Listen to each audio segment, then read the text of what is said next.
look me up so they could give me blood if they needed to. That was an IV. That was an IV, and that was, I forget what that was. And we were getting ready to do the final little something or other they do in your back so they can give you some sort of numbing agent that, so when you wake up from this whole thing, they tell me you're going to be sore. So for a couple days that was going to be there. So he was just getting ready to do that. And the doctor come in and said, stop, stop, stop.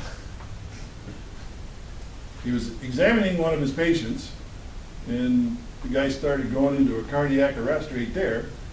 So he had to, I don't know, I guess they take priority over something like this. But, so they decided to put me on hold, and they rescheduled me for Saturday morning. And cardiac arrest. so, well, I don't know. So anyway, I had to hang out there the rest of the afternoon and sleep off the other stuff they give me already. And There's a couple seats and up I got here. out in time to make it here. So what this thing is if what it is what they think it is, it's a chondrosarcoma. So it's a very rare thing to get on your rib, and it's a cartilage matrix kind of thing, and it's about a grapefruit size. And one of the things that can cause it is exposure to certain environmental, like toxins, Agent Orange stuff, and a host of other things. And a lot of experts have already looked at this, and the smart minds say, yeah, that's one of the, but you know, at the end of the day, nobody can say for sure. It's just one of those weird things that happen to you. So anyway, that's why, and this is because they cross-type my blood and everything, and if I take this off today, I do all of it. So I don't want to, you know, I got stuck enough times, I'm tired of that. So I have to wear this for a couple days. So anyway, I'm here, giving the treasurer's report, and hopefully I'll be here next month. So. Just give the group that just came in just the 1-minute version of why you're here and not You're asking in me the to hospital. give a what? Yes. You even know that I can't give a one here. Time's up. All right, I'm the treasurer. For all you guys who don't know, I'm the treasurer, and I give treasurer's report. And I wasn't supposed to be here today because I was supposed to have surgery. And so while I'm there getting ready to do this, I'm within 10 minutes of, going under. The doctor was getting ready, but he'd been with another patient, and his other patient started having a heart attack or something. So I guess there's an unwritten rule, they get priority. And so anyway, they booted me out of there, and so they didn't do the surgery. So what it is it's a growth. It was about a marble size a year ago, and it was misdiagnosed by my family physician. And chondrochondritis, it's just going to grow, you got to live with it, don't worry about it. So I decided that wasn't a good enough answer. So anyway, it's actually pushing on the liver and crowding, it's got some pressure on the heart. I don't know. But it's not connected, they say, so it's all going to come out in a lump with probably tips of 4 ribs or something. And it's going to be an interesting looking gizmo, I think. That's all it was. And then they got to rebuild things and put stuff back together. So it's standard procedure, 4 or 5 hours, long time. 5 hours now, or 5 days in the hospital, a couple of weeks I can't drive, and then resume activities. So, Ingham Medical, cardiovascular, thoracic part of it, branch of that division. But what might interest the EPA folks and the DEQ folks, whoever's here, is that one of the causes of this particular kind of a tumor is, as the experts are saying, is for environmental exposures. And you've had a few. Yeah, I'd like to say I could link it all right here, but I can't. I've had too many others. So. This is pushing on the heart. I didn't know he had a heart. Sorry. Learn something every day. Everybody's got a heart. Lead them. Good luck to you, Gary. Yeah. Oh, Yeah. So Saturday, not Friday? No, Friday morning, 7:45. Get there 2 hours early, so I get to get up 2 more hours early, so I get to get up in the morning.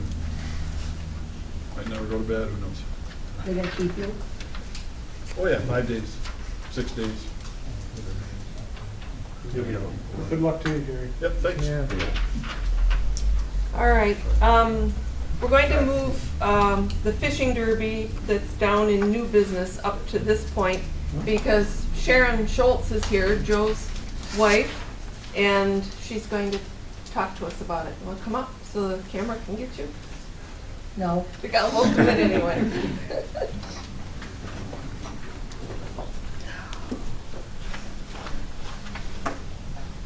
Well, I want to thank you for allowing me to be here tonight. I've never done this before. As you know, Joe was always the one who took care of this, so I really don't know what I'm doing. The fishing derby is June 9th. I want to thank the CAG for the past 14 years. They have been there for us. They have been a big supporter.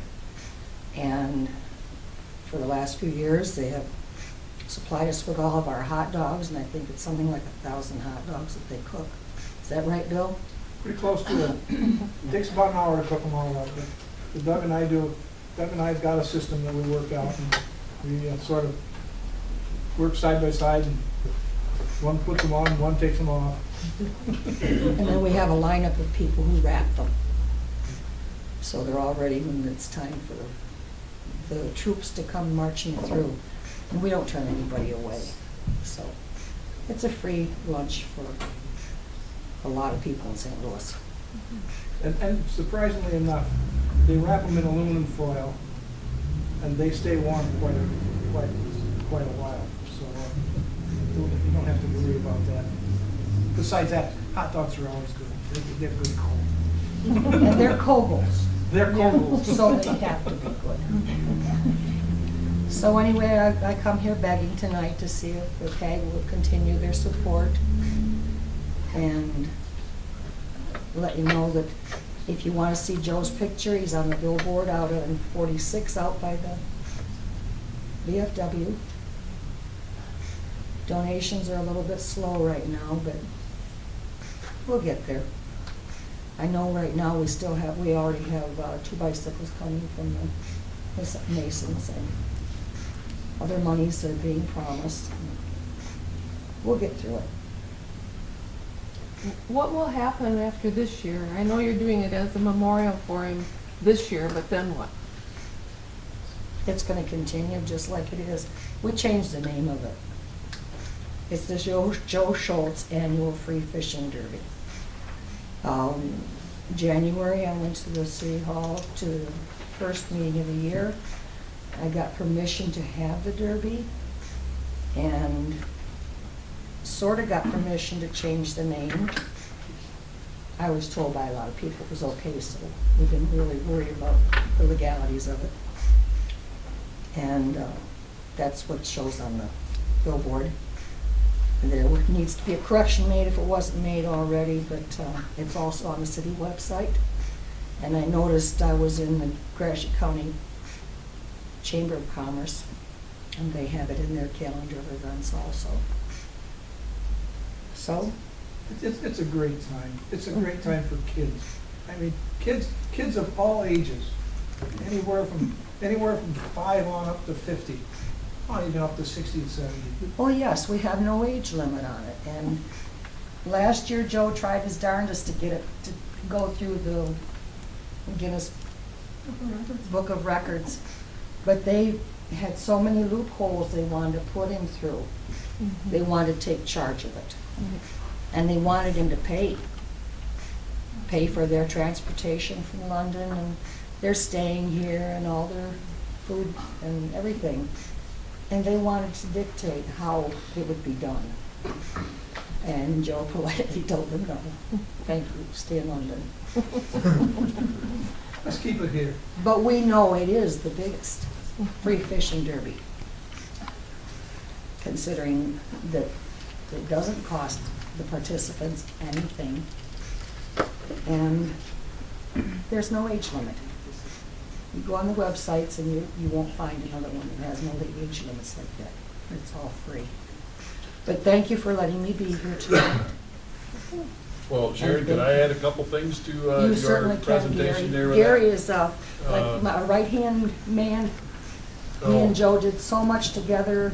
I called him and I said, forgive me for calling you late, but please, you will be involved, won't you?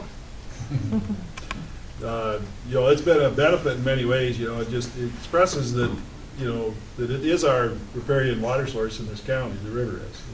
We're not blessed with lakes and streams and all the other water systems that a lot of places are. And the place would get used a lot more if it was a little more friendlier.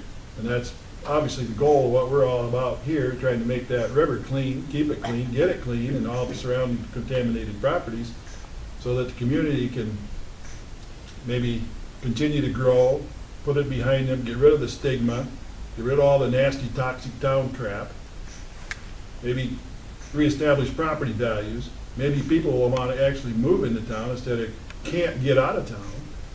And this, by show of how many people show up at this thing, it demonstrates the will of the people in the community. They want this mess cleaned up. They want to use this water source. And it's unbelievable the number of people that show up. Our numbers were down last year, and we still had right around 500. Yep. And it's been higher. And as Sharon stated, the fishing rods are supplied if you don't have one. People like me are there showing the kids how to tie knots and keep them from sticking themselves with taking pictures of them when they catch the big fish, you know. And I mean, it's the smiles it tells it all. And the community's been real supportive. A lot of the fishing community, you know, from fishing pros to TV guy, Kyle Rando, he's got a TV show. He was here one year. People put on demonstrations of things, and it's been well supported. And people have actually changed their careers. An author, a writer, St. James, changed his whole focus on what he wanted to write about the rest of his life, based on fish derby. One So- of the college students changed her profession too. Yep. It's had an impact in a lot of ways, but again, it just demonstrates that, you know, that we're really serious about what we're trying to do here. And the people really want this change to happen. We want this mess cleaned up right this time. Forget about it. We're gonna have to come back and do it all over again. If you don't do it right, Joe's probably gonna haunt somebody. Well, it's not me. And so on that, I'll make the motion Okay. to support buying the hot dogs, and there's, what we do is, in the past, is put together, you guys would put together the whole list of names and those who helped, from people who allowed us access from their property. We get permission, trespass permission, we rope it off. The city takes on the liability for that portion for the day. Donations, people who come to help, and a big thank you goes in the paper, but unfortunately, we have to pay for that ad. And it ends up being, I don't know, what is it, a half page ad? Yeah, he does. It's more than a half Like page. 3/4 It's a maybe. big page ad anyway, but, you know, just to say thanks to everybody that supported it. So those are the two things that I'm making a motion to pay for, as we've done in the past. Okay. And it would be done under community Multiple involvement seconds. category in our tag grant. So I know you're always interested. Who seconded? You can say Ed, but I heard about 4 or 5 people back I there. did. Okay, so all in favor of buying the hot dogs and paying for the thank you ad, say yes. Yes. Any opposed? Motion passes. Thank you all. Sharon. Thank you all. And I very would like much. to add that if you are a volunteer at the fishing derby like I am, and you don't like to handle fish, you don't have to. You follow one of these guys around that handle the fish, and then you get to write down on the little kid or the grown-up's back of how long the fish was and what kind it was and how much it weighed, and you don't have to touch the fish. So that's my job. Can I throw something out there? Thank you all. I was talking to a kid a couple months ago, and he's not family doesn't have a lot of money, but he had said that was some of the highlights of his summers. It started years ago, was the fishing derby. Okay, has the state ever reported, I remember a few years ago you took some fish and Right. gave it to the state. Have they ever reported that data? We got the report of the fish study that we've been waiting on for, that we'd always asked about there for a while. We finally got that report, and it was kind of lost in space in Murray's filing in his computer or something like that. But we got that, but No, we're there's- unsure if that data was in there. And so I think we've talked to Joe Bohr, well, Steve Boyd has been talking to Joe Bohr about it. So if it isn't in there, that's one of the things that Steve's trying to get from. Okay. Steve also had emergency surgery this week, and so he couldn't be here tonight either. I don't know what, we're just falling apart, so we better hurry up and get this job done. Get the meeting over. All right. So I did want to mention that some of you remember Ben Roberts. He was an Alma College student. He graduated this year, but he got very interested in health studies, public health, and especially for the kinds of situations that we're looking at, and applied to graduate school. I wrote him a letter of recommendation, and he was accepted at U of M. And he also received a fellowship from the Michigan NIOSH Education and Research Center, plus a dean's scholarship. So 75% of his tuition will be paid. So we're really happy for him. And he said he's going to keep in touch with us too. So we hope he will. Yeah.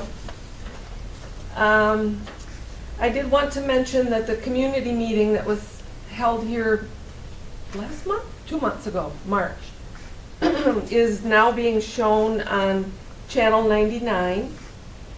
And then the public meeting one is still being Oh, run. God. I'm still on there? You're a famous face in our community. But you know, there's so much good information in that program that people that just tune in are going to pick stuff up. So I think it's fine that it's still going. If they try to send in their comments, that won't work though. I wanted to mention about Ed's book again. This is our Ed. For those of you who don't know him, Ed Lorenz. He has written a book called Civic Empowerment in an Age of Corporate Greed. And I know Tom has read at least half of it. I have. Yeah. $26 on Amazon. Yeah. Not The 40. paperback is gonna have the N in it for them. Okay. $26 on Amazon? Yeah, I not was- That's 40. cheaper than Ed's charging. Yeah, but you got the autograph here. So if you do buy one on Amazon or anywhere else, you can bring it and Ed will sign it. But this book is very interesting. A lot of us over the years have heard this history, but it's about, I like to say it's about the underbelly, the corporate underbelly of Velsicol. But of course, it's all so interconnected with all these other companies and people that you almost could say it's the corporate underbelly of William Farley, couldn't you? Yeah. But anyway, it does mention our group a little bit as well as an example of a community that is trying to clean up the mess. So I highly recommend it. So do I. Good. Did you read it? Yes, I read Yeah. it twice. Yeah. Gosh. You didn't get it the first time, huh? Some of it I didn't really understand the first time. My wife says that's why I write. There's lots of footnotes, but they're actually end notes, so you can just skip them. How'd that work, Ed? All right. A while back, probably January or so, we sent a letter to our Representative Dave Camp, to Senators Stabenow and Levin, about working on their end to keep the funding flowing for the plant site cleanup. And there was a snafu in all this with the city and with me, because we both wanted to sign the letter. But anyway, the only one that really got sent back then was the one to Dave Camp, and we've gotten a reply from him, and I'm sure the replies will come from the others.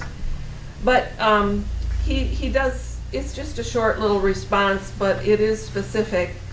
And he says he is committed to ensuring that our program here will be funded and that this project with the Veltzkal site will move forward. So, and he, of course, tells us to contact him anytime.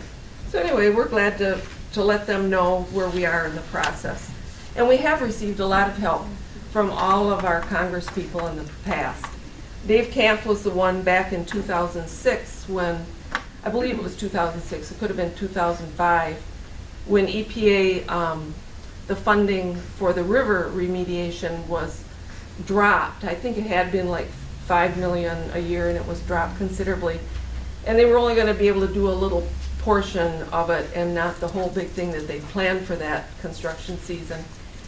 So we got a hold of Dave Camp and he found an extra $5 million and earmarked it for us and it got to us. So they were able to do everything they needed to do that year. And I think that was the year that they finalized. Theo, do you remember?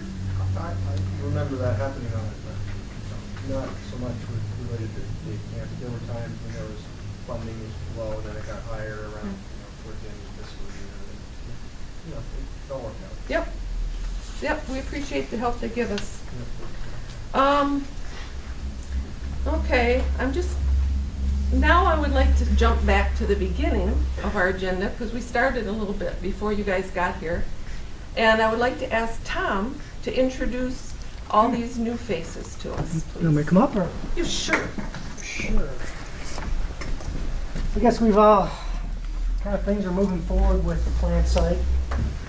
We had a big meeting today with the state of Michigan and I guess opportunity for you guys to meet my upper managers and my immediate supervisor. What happened is we're in this pretty intensive planning meeting and so we decided to I asked them to kind of come up and kind of meet you guys and they've heard all about you. So I guess the first thing I want to do, Ajit, why don't you stand up, Ajit, introduce yourself.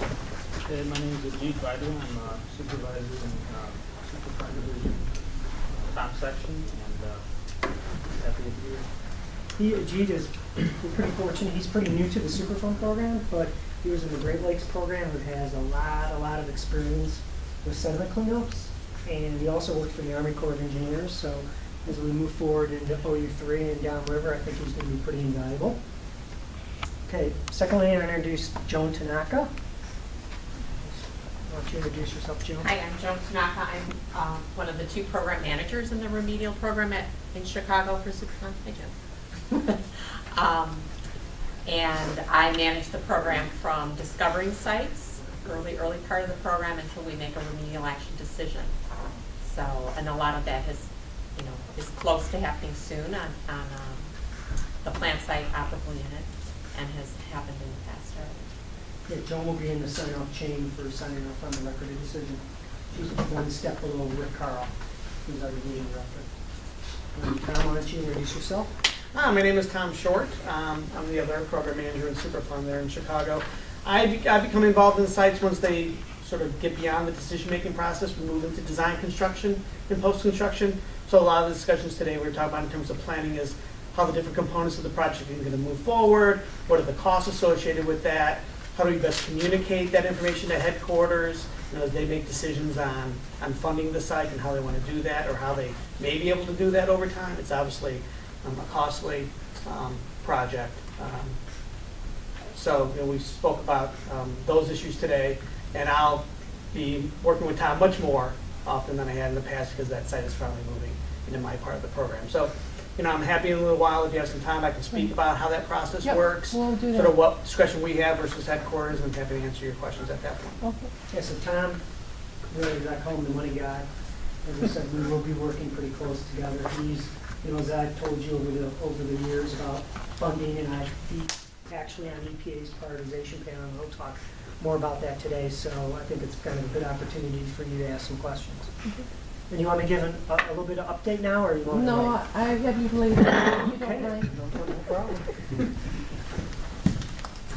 All right.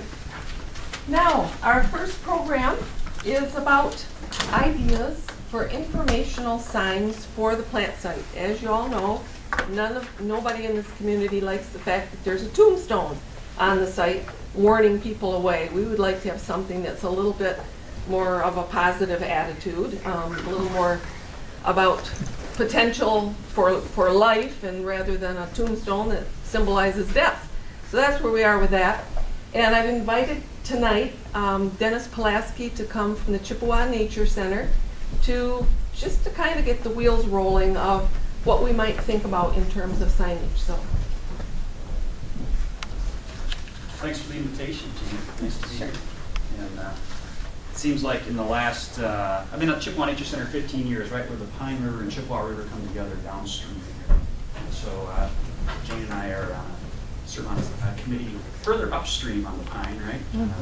Getting folks out on the river, on the Pine River upstream. And so she asked me if I would come chat about not ideas specifically for topics for this particular site, but one of my jobs at Chippewa Nature Center, I'm director of our interpretive programs, is to produce signage that can interpret the natural world when volunteers and staff aren't there.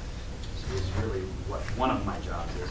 And what I thought I would do, when I first started working in signage, I thought it was quite simple as, well, you're just putting words on something durable and people will, of course, come run to read it. And unfortunately, the statistics don't really support that. You have about 3 minutes at best with any given sign before people will move on from whatever your topic is.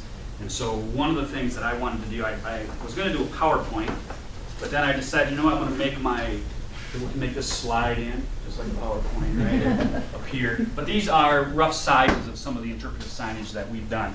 And one of the things that I'd like for you to consider, just as you move forward, if you think about adding signage, keep some of these goals and objectives in mind. Thank you very much. So write a clear, effective interpretive sign relies on a central theme. That's the main message guiding all the interpretation at a site. When I say interpretation, that's jargony for my field, which means just translating some of the complexities of the natural world into something that everybody can understand. And it's more than just a topic. It's not, in my case, just archaeology. It's a theme that's expressed in a complete sentence. And at Chippewa Nature Center, we have a bike path that runs 3.5 miles from the Nature Center to downtown Midland, where the Tittabawassee River hooks in with the Chippewa River. And our theme there is the Chippewa Trail is a pathway through a landscape of constant change. You need to be able to articulate to people in basically one sentence what you're trying to get across with your signs. So as you start to develop whatever signage you may want to develop, come up with one sentence, one way to say, this is what we'd like our signs to do. And then develop no more than 5, and 3 seems to be about the number of objectives that most people can absorb and go away with at the end of reading your signage. So we usually shoot for about 3. And so to support our main theme, the plants along the Chippewa Trail are always changing. That gave us a way to talk about succession, plant succession.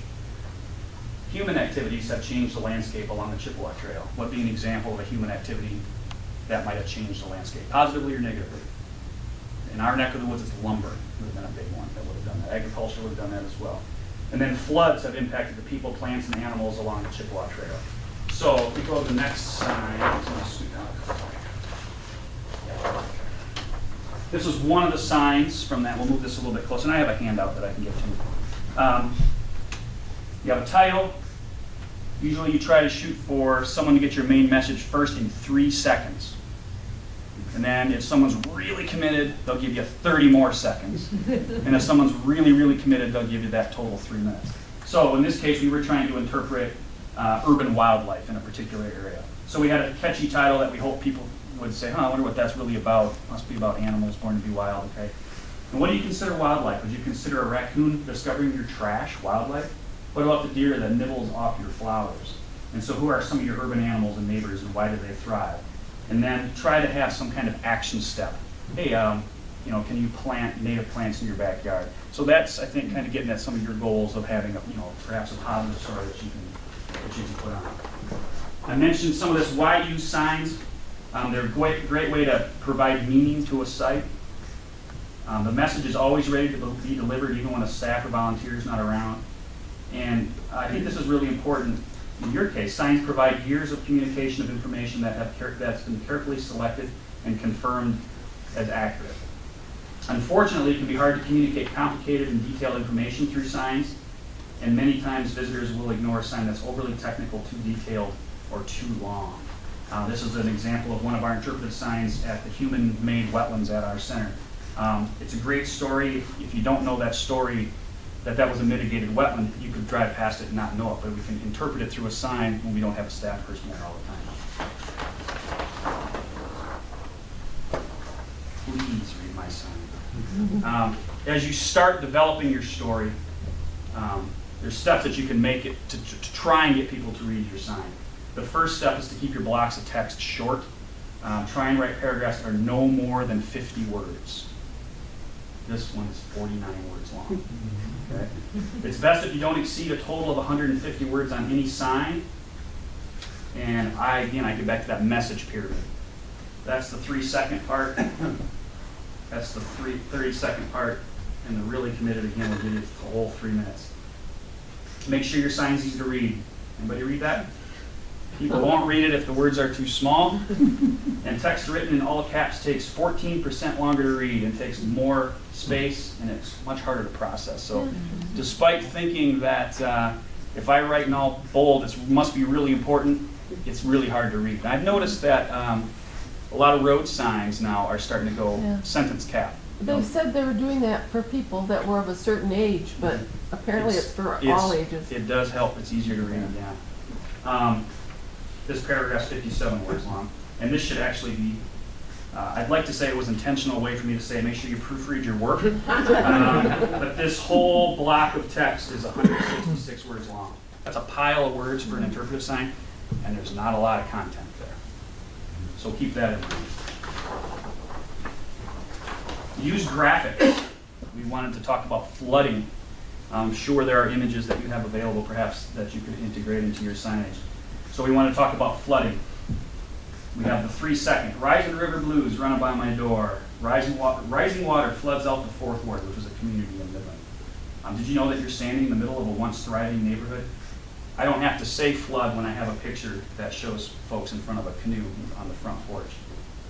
Most folks in our area are familiar with the Benson Street Bridge, and it was damaged by flooding. So if you can use graphics and illustrations, it saves words. So that's something to consider as well. And this is also, you can just drop, that's fine, thank you. This is also another example, it's not a very good photograph, but this is one that we have in a vernal pool, which is a temporary pool that dries up as summer progresses, but it's very important ecosystem. So we were able to have an artist draw the site with all kinds of activity there.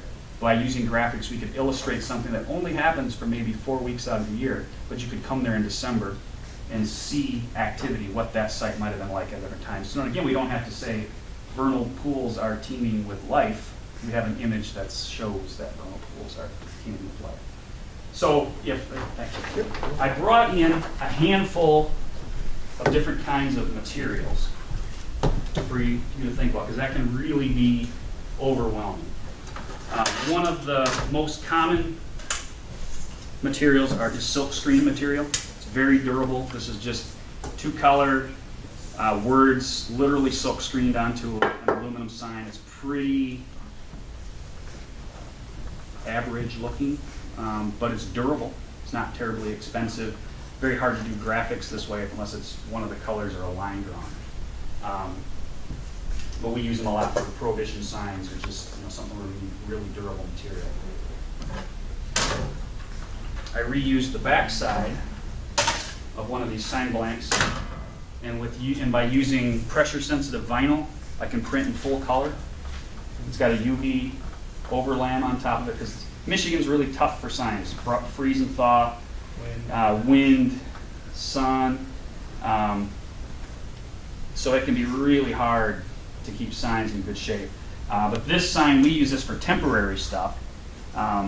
And it certainly won't take scratches from knives and vandalism or lighters. But if someone writes on it with a Sharpie, with a permanent marker, you can get it cleaned off a little bit. Because one of the things that you want to do as you think about signage is what's the lifespan of it. And I think in a lot of cases, if you can get 10 years out of it, you're doing pretty good. Given the challenges of Michigan, this is a sign that was in direct sunlight for 12 years. And it looks okay, but it's really faded from the original. But it stands up to pretty good scratching.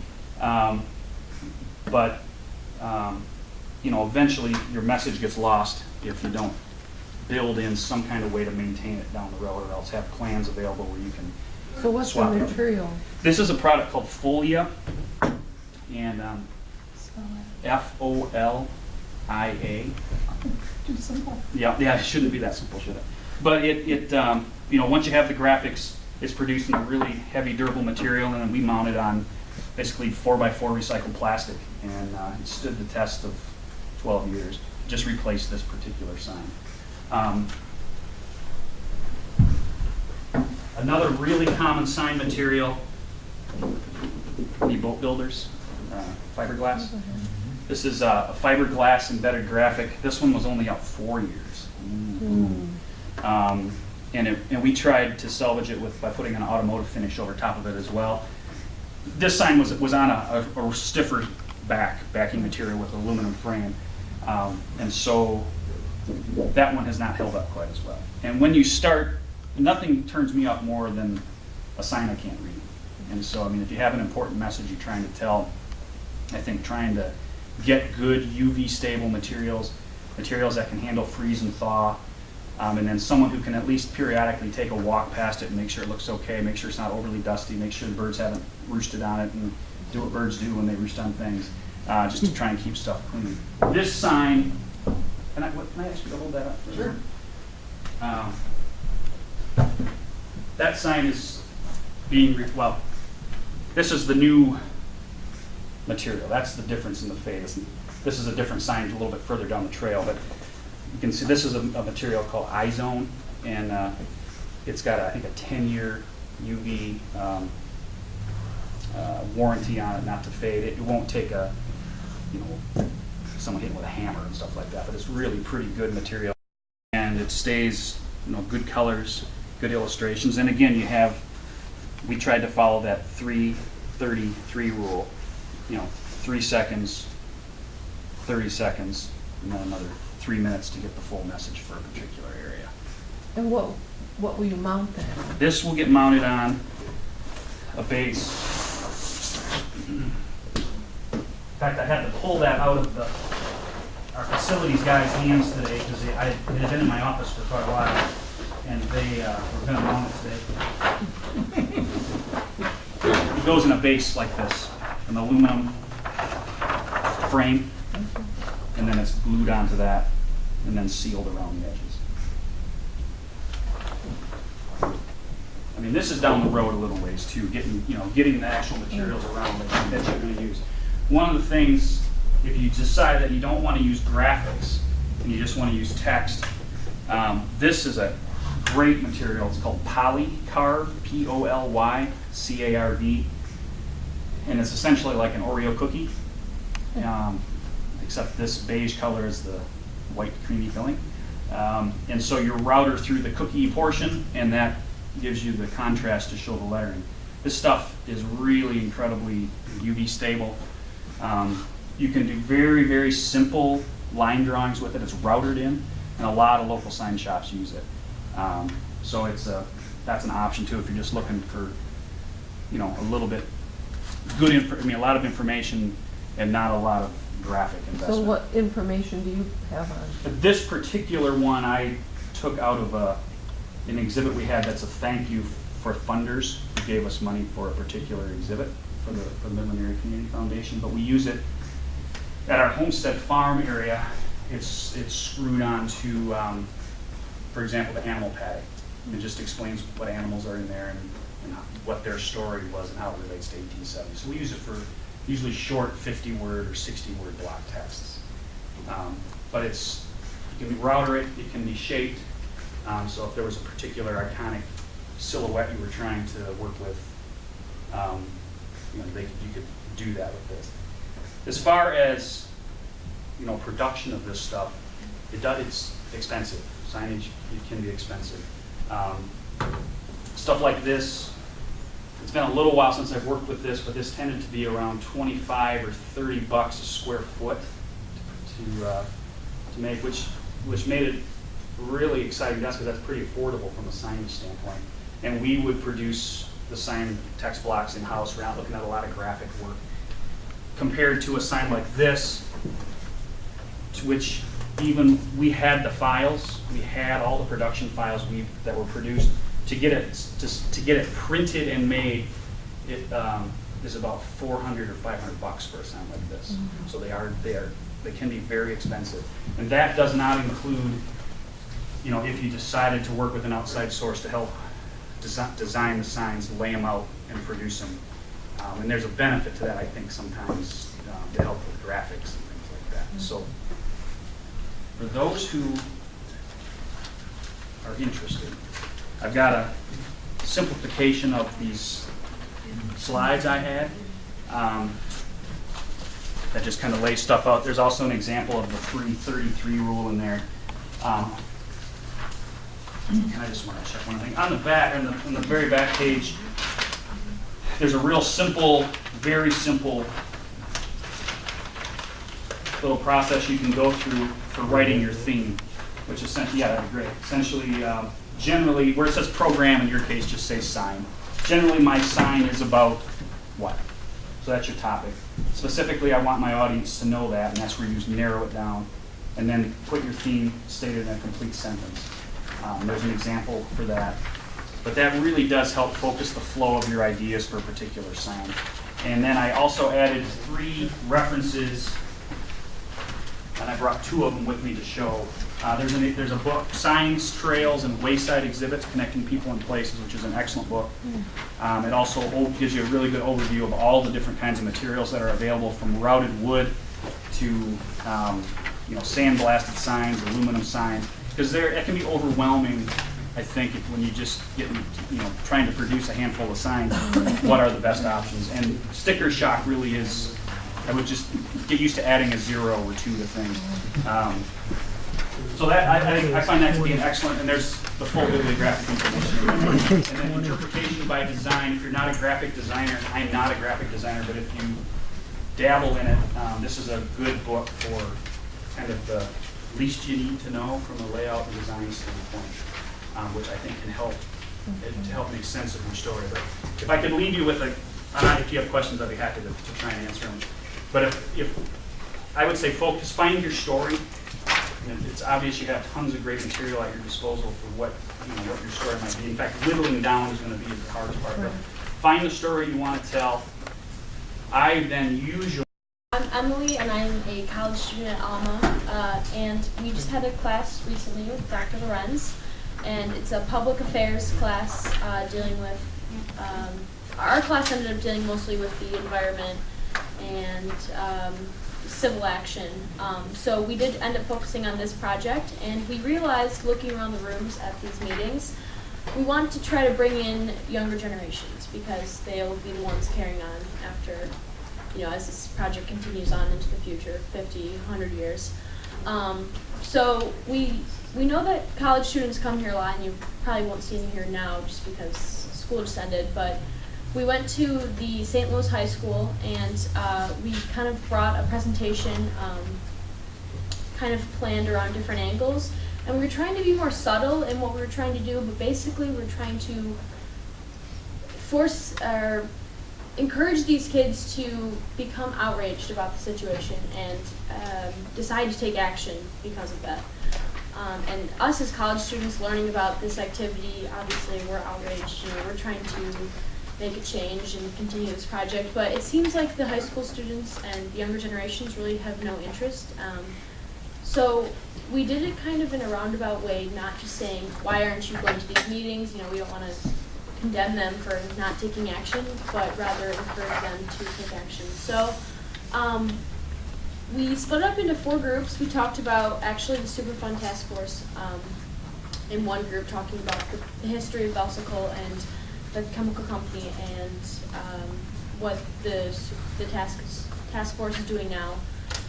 And then we also did a group talking about international awareness, like what younger students are doing in the international environment, and how can you take what you've learned from these people, social media and the projects and protests they've done, and focus it on this project.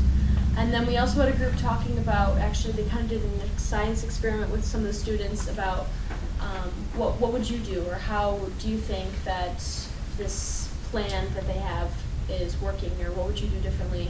And then finally a group about just making like a moral decision. And it was kind of like a psychological experiment.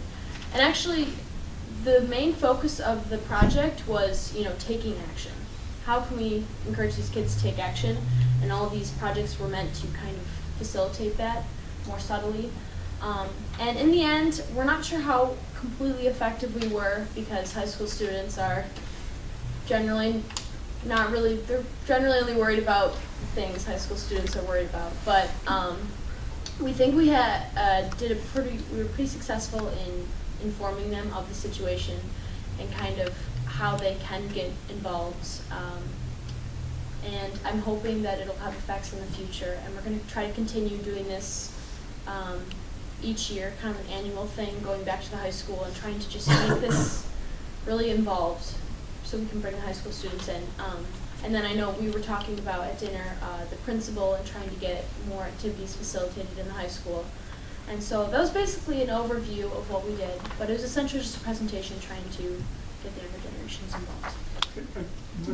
What grade do you work with? We worked with some 10th graders and some seniors, and I think there's some juniors in there. There's kind of scattered across the board. Yep. Don't leave the freshmen out. Yeah, I think there were some freshmen. The classes were all kind of combined, actually. Yeah. Any other questions? Yeah, in terms of their general interest in science and social media, what was your feeling? Where did they fall? I mean, kids in science, kids in social media. I mean, where are the kids today? I'm a long way from kids today, so I'm looking for your input. Yeah. As it normally is in high school, you're just starting to develop your passion for things, and it's more in college that, in my experience, that you actually start developing these. But I guess we're just trying to plant the seed of interest, and maybe in college when they start, or as they graduate, they'll start becoming more interested in these sorts of projects and hopefully get involved in synchronous. But then my general interest was, they all know what Facebook is, and they all kind of have an understanding of how it's being used as a form of protest or activism today. And as far as science goes, they were really interested in the experiment. When you give them something that they can relate to and is hands-on, they seem to have a good time with it, and got them interested, like, oh, why can't we do this instead, or how are they planning on doing this sort of project with the EPA. And so I think we just started getting the interest going, but of course they already have a general interest in social media. I missed out on the hands-on part. What were they doing that was hands-on? We actually had, it was just kind of a little kind of juvenile experiment, but they had water, and they sunk molasses to the bottom, and then they poured oil on the top, and they were having straws to try to get it out. And it was just like, it was obviously not literally that's what the EPA is doing, but just like getting Sometimes it feels like it. just straws. But just starting to get them thinking about it, like how are they planning on doing this, and how would you think about doing this if you were in their place? So I think it did a pretty good job of getting them thinking about the situation. But, yeah. Some of the earliest apple experiments were done with carrot syrup and. Were they? Yeah. September 2012 is the 50th anniversary of the publication of Silent Spring. And for those that don't know about it, Velsicol played a key role in trying to suppress Silent Spring in the summer of 1962. And there's talk with Michigan State's museum. A lot of the book, one chapter in Silent Spring, if you've read it, may remember. If not, one chapter deals with the campus at Michigan State where there was this exposure of robins to DDT. And so there's talk of doing some major thing in Michigan in September, and I don't know whether the city would want, this looks like something Gary got earlier today, but anyway, this is for that. I was gonna say That it was was bad, glasses. Yeah. But the one thought is, should we consider this, and the city would have to consider whether they want to do this, but do we want to try to have them do something here? You know, it was Velsical that, you know, fought with Rachel Carson, and we were the city with a Velsical plant, and, I think it'd be a good idea. you know, so anyway, we could think about that, but yeah, I don't, you know, it'd be September. It'd be something that perhaps the city council might want to discuss. Sure, and I mean, we need to take time to consider that, but I guess everyone's kind of waiting with bated breath. I've gotten through all the comments, answered them all. There's a lot. Management hasn't seen them yet. Certainly, as I talked to Jane this week on the phone, particularly CAG members, they're all over the place. I mean, from CAG's consultant to the actual task force to certain members, they were all over the place. But in any case, I've gotten through. There's well in excess of 150. I would probably expect if things go as I planned, and I don't know if they will go as planned, but as I kind of can estimate that probably the record of decision would be signed sometime at the end of May, maybe sometime early June, definitely before the next CAG meeting. So I probably could think that the next CAG meeting would be a good opportunity for us to discuss if you had any questions or discussion on the comments themselves. So when it's signed, copies will come to us. Oh God, yes. Okay. We may have to actually, though, Jane, send you a link, and Theo can set you up on the link to download it, because it'll be a big, there's 40 or 50 figures with it and stuff, so I just probably likely not going to be able to send it through email. Yep. As I mentioned earlier, you know, we're having a big planning meeting regarding trying to maximize the limited dollars that we have to get work going. I mean, it's really, I think, both Scott and I's goal, and that's why our management was there today, to kind of get their buy-in concerning cleaning up the residential properties first. Particularly, there's 10 properties that have the orange fences. We've kind of dealt with that long enough.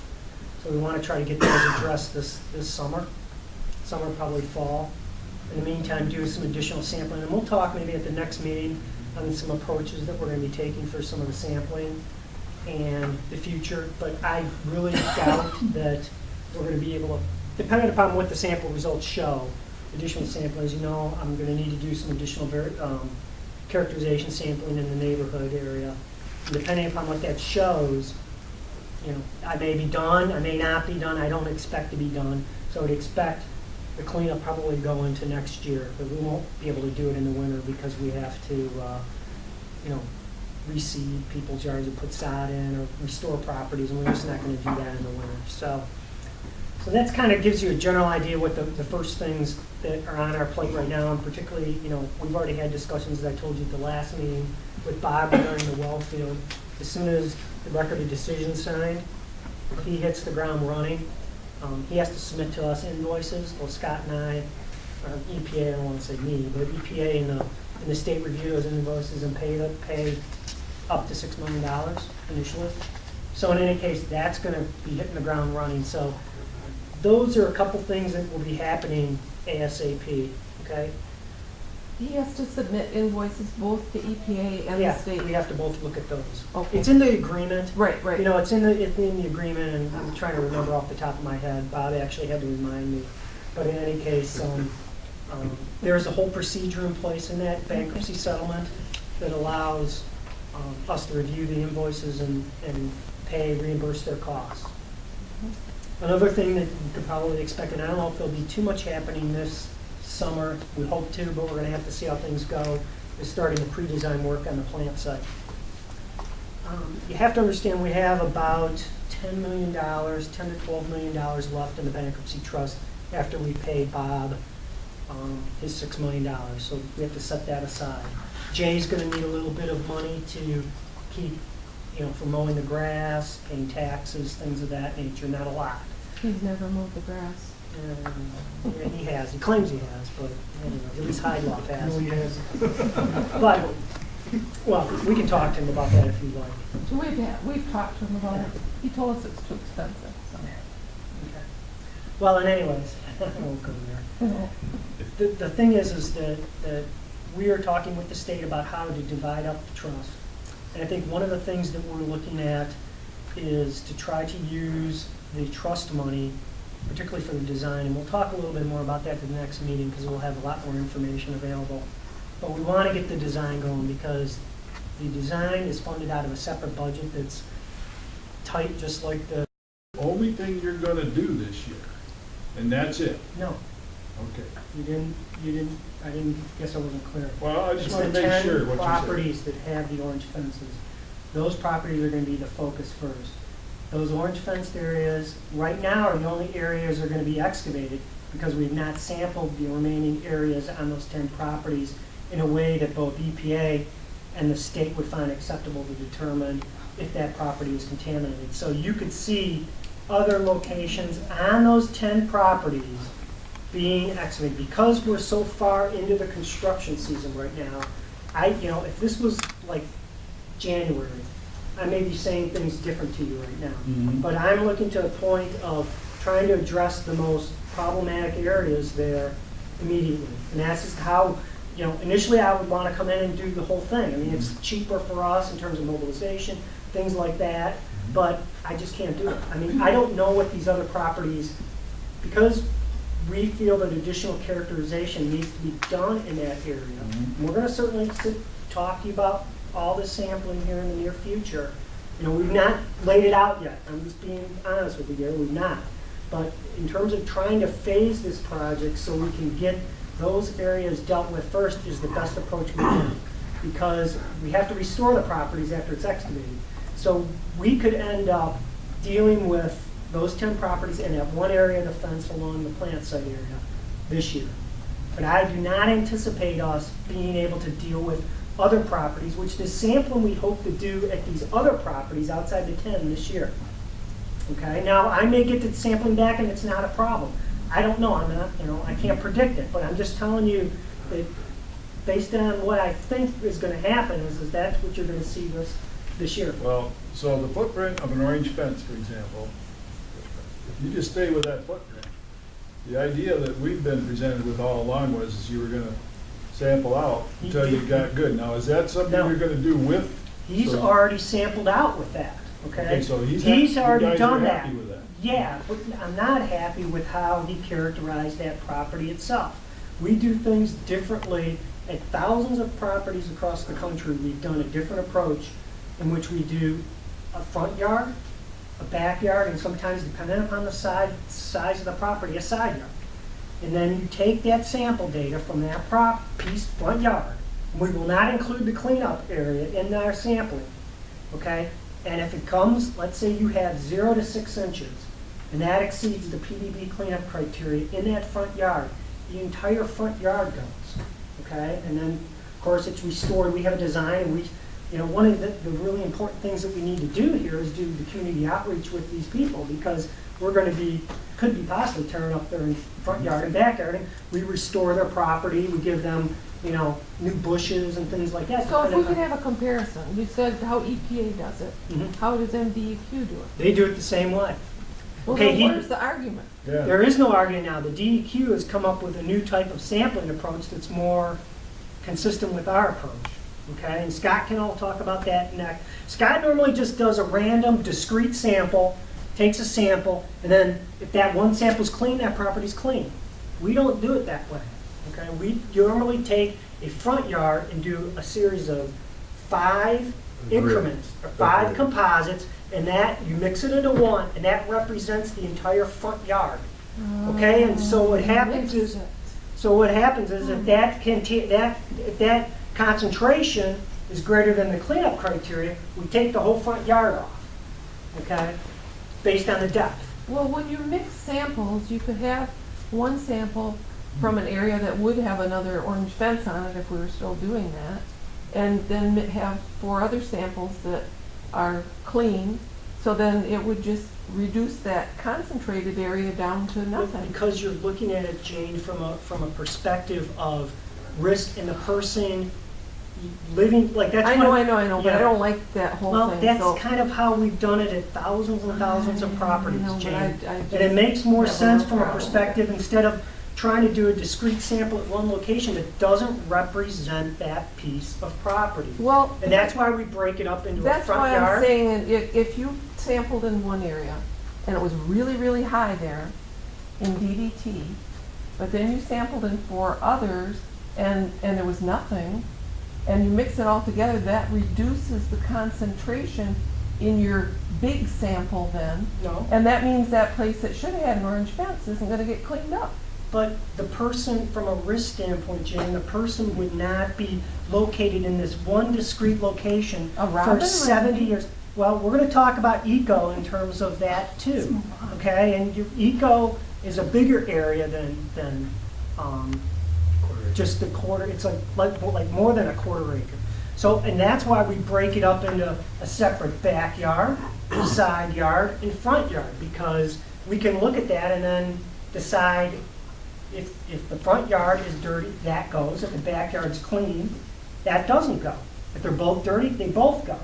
Okay, so, we've used this approach, I'm telling you, at thousands and thousands of properties. I think there's a site in southern Illinois, is it 25,000 properties?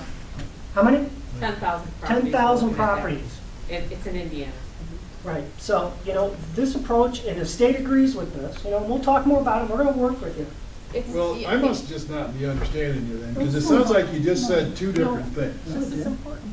You said that you're gonna take a sample of the orange deal, then the side yard, the back No, yard. I'm not taking a sample of the orange deal. The orange deal is based on the That's what it sample. is. No, the It's what it orange is, deal, right? in the orange deal, whatever that is, in terms of the depth, and if it's dirty down to 1 foot, that's getting excavated, and that will get verified in terms of if it's clean. In the orange fences, because he has stepped out already on that sample, okay? And he's defined that area. We're gonna then go in the other areas in the front, let's say you have an orange fence in your front yard. That will get excavated, Okay. okay, verified. Then the areas outside that, there'll be composite samples, there'll be Okay. 2, 3, 4, 5 in the front yard. That's mixed, and basically look at that data. If it's greater than 1.2 for PBB, Then the whole front yard. the whole front yard goes. So the Well, orange fences are being treated And then separately. you'll do that same thing on the side yard. Yes, depending upon the size of the property. We have to look at the size of the property, because Okay. some side yards just have a, Well, concrete again, I'm drive. trying to understand what I heard you say the first time. Right. So then you go in the backyard, you do the same thing there. So you're not literally blending the backyard, the side yard, No. and the front yard. No. Okay. No, and And- it's a much smaller, the 5-point area is a better representation of sampling and the person who would, it's actually fairly conservative. Yeah, it's sometimes you could say it's more conservative. If you do a point sampling, we're trying to be representative. And so if you do a point sampling, it's hit or miss. And there's a really high likelihood you're gonna miss. Right. So if you go with point sampling, again, there's a really high likelihood you're gonna go with a miss. And so if you do the composite sampling to represent your exposure area, it is more reflective of what people will be exposed to. It's too high a risk to do a point sampling because you very well may miss some stuff. I But if agree, you do I agree representative with the sampling- part of what you're saying about, the more samples in an area, the better idea you have of what's there. I agree with that part. The part that troubles me is that if you're in a confined area, just the front yard or whatever, and you take samples in this quadrant here, and it's really, really high, it's above direct contact criteria, and then you mix it with the other quadrants that are clean, it's telling you that the whole yard's clean, when really there should be an orange fence around that one area. Well, I understand your concern, but if you're gonna have something that's really high in that yard, really, really high, it's not gonna skew it. considered likely that the whole yard is gonna be below our action level, because there was likely to be contamination other places in the yard as well. So it could be you're gonna miss a sample in that yard of the very highest of the high. But we feel confident that on an exposure unit basis, when we do this representative sampling, we find the yards that need to be picked up. Whereas if you go in there and just pluck one sample, we're concerned you won't find the yards Yeah, you we need to get clean that. up. But And we if you go in clean there and up. take 5 samples. Yeah, we'll and one probably of the- take And we 5. get the fact that maybe, you know, if you're gonna get a real high one, you're probably gonna get a little more detect in there, so it isn't gonna come out 0, 0, 0. Okay, Exactly. we get that. However, if you go in there and you get something that's elevated, now, we're not talking human, because we were under the understanding that it's the eco that's driving this cleanup. It's both. No, it's both. The fence is. Okay, okay. Okay. We've got both, but let's just talk about eco for a second. So if you have a little bit elevated area here, that by doing as Jane's talking about, take the other 4 samples in the front yard and put it with that, and it brings it a little bit down, if they're eating the worms or the bugs or whatever's killing the robins, they're still eating the worms or the bugs or whatever they're eating out of that area, the robins are still gonna die. Well, if, And then that's what's supposedly driving that portion of the cleanup. But the robin doesn't live in this one small yeah, area. exactly. The robin, that's where the exposure unit piece of it comes in. A robin is not going to go to the most exposed, most high concentration of a yard and dig down there and eat for the rest of his or her life. Then what's They're gonna killing the go- robins? Because they're eating something somewhere over there. Well, we haven't done our cleanup yet. I haven't seen, we haven't done the sampling. We haven't done the sampling yet. We I've haven't got done the cleanup Scott's, yet. we've got Scott's initial sampling, and that certainly helps guide us in terms of additional properties that we're gonna sample. And since, I don't wanna keep, because Jenna's gotta talk, we're gonna talk a lot more about this at the next meeting. One but- thing that you may not know, that's a local knowledge kind of thing, is that back in the 70s, the state of Michigan made Michigan Chemical dredge up a bunch of, along the west side of the plant site, and they put it on the plant site. And of course, there was all kinds of petroleum waste in there as well as the chemical waste. Well, a lot of people in the vicinity had low spots in their yard, and they wanted that as fill. So just individual areas in their yards, that's why the orange fences are probably spotty over there now, is because that fill dirt, which was highly contaminated, was brought in for a low spot in their yard.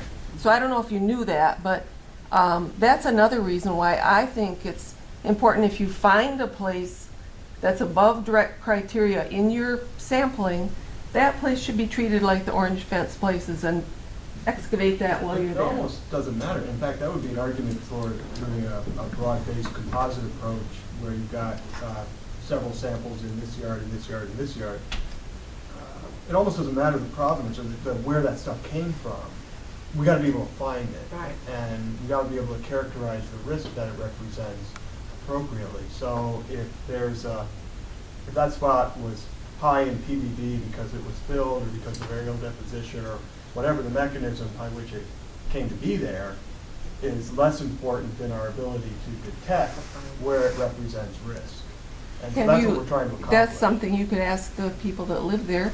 I mean, they maybe didn't live there when the fill dirt was brought in, but maybe they did, or maybe they know where it was put. There is a part of the community outreach process where we do go to each homeowner's property to discuss with them the sampling results, the scope of the cleanup, any concerns they may have, how it would be done, the schedule, the logistics of it all. Right. And we'll be discussing this, like Tom says, in a lot more detail as we go forward with this. We have not. That would be an appropriate time to, if they have a concern, says, oh, it was, this happened over here, then perhaps we can use that information in characterizing that property. But for the most part, we don't want to rely on anecdotal information as, we want to take it into consideration as appropriate, but we can't rely on that only in characterizing our risk. Because we want to make sure we get what the exposure unit based risk is presenting. And believe me, we've not laid out the sampling yet. My focus and Scott's focus right now initially is these 10 projects. Okay, these fences have been up too long. Right. They do Okay, need to come down. I know, and that's what our focus is. I mean, I would But like the to. I know I process said by to you, which you're going to determine the rest of it, right. whether anecdotal, that doesn't, but if you get, just like Jane described, I can't say it better than she said. You get one spot that's above and you get 4 spots that's not, and you blend it together, you still got one spot that's bad.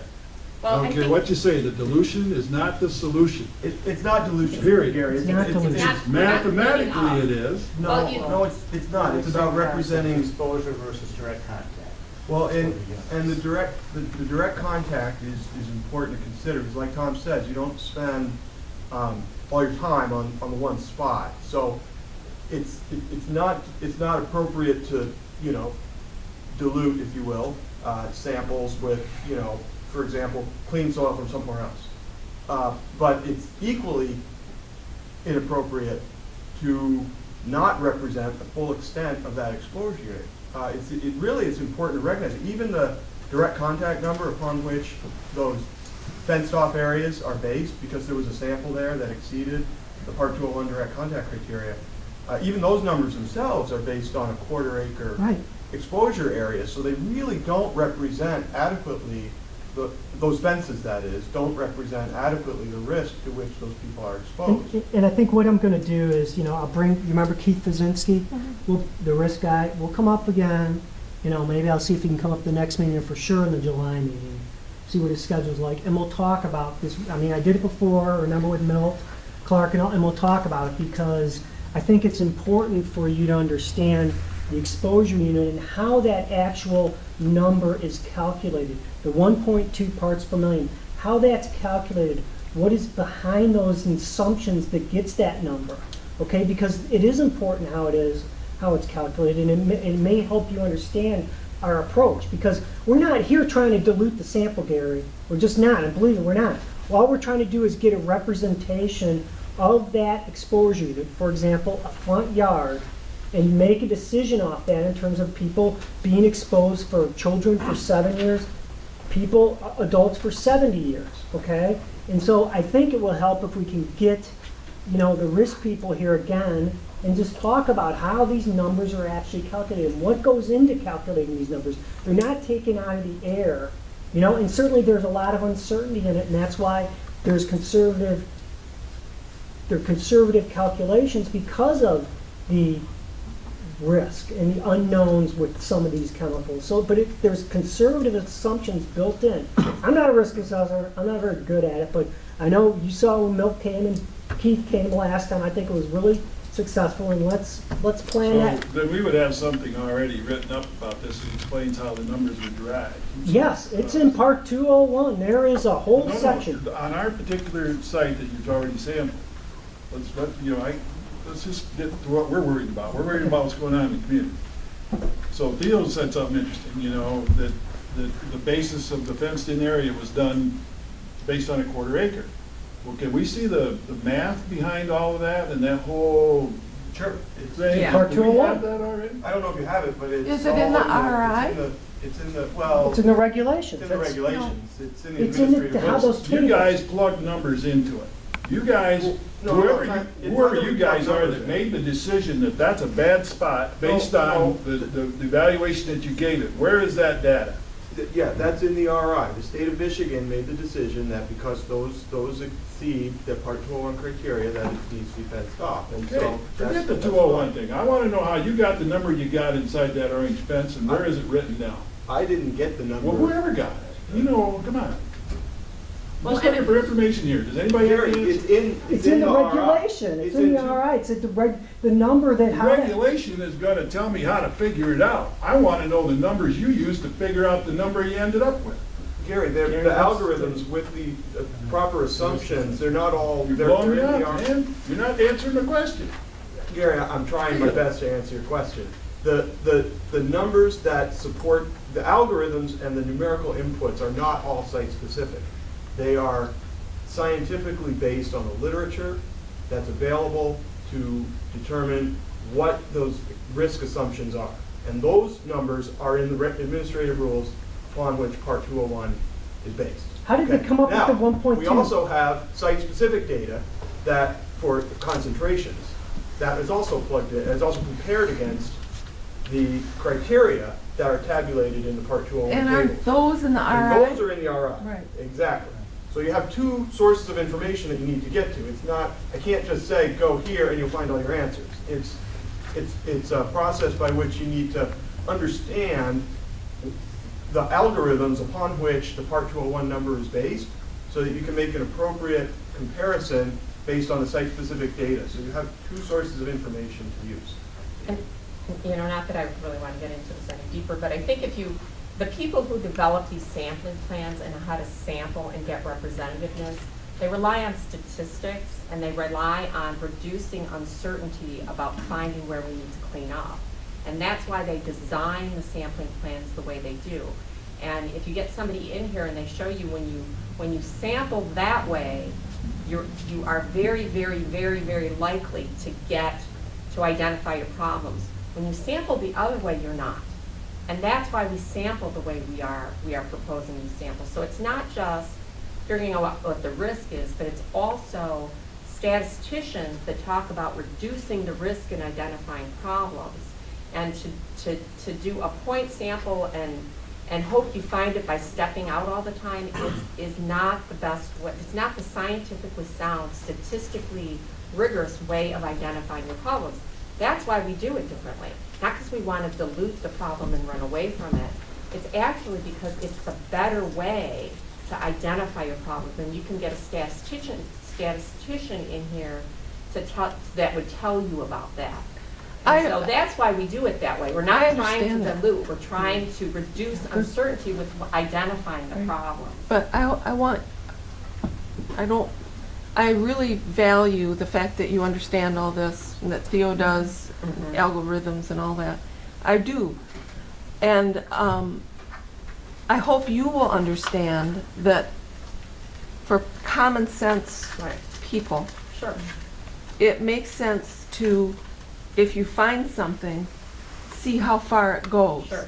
And then make up your mind of how bad it is. Right. I think if we can help bring in some information about why we sample the way we sample and why statistically that reduces uncertainty, I think that will provide sort of the at least you'll be able to understand. I think we've why we're heard proposing that it way. talk probably in the last 14 years at least 5 or 6 times. Oh, and we still don't get it, so I don't know if it would do any good.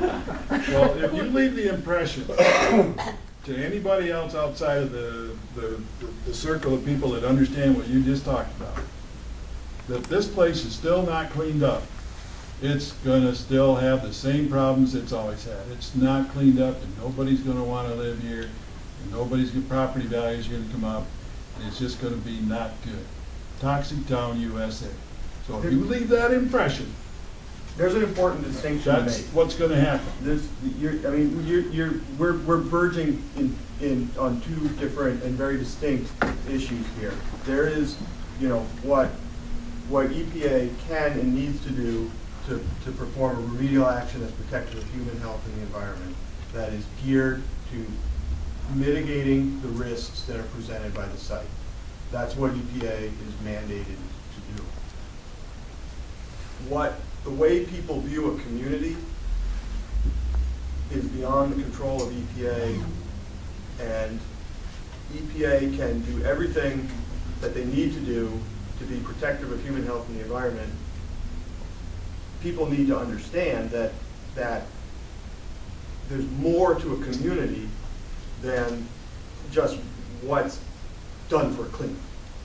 What's done for a cleanup will make that site, safe for human health and the environment. The risks will be mitigated. But there's a lot more to a community than even though so much of what we focus on in these meetings is about that site, there's a lot more to the community than just that site.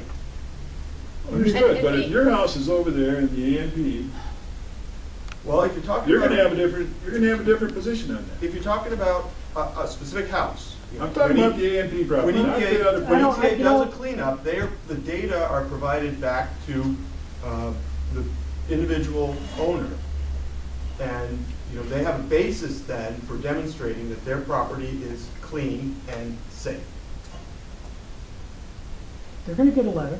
That's Yeah, on an and we individual under- basis. Now, the CAG, the town, the city of St. Louis, doesn't get a letter themselves. There's only so much that, when those properties are all cleaned up, it'll be clean, it'll be safe.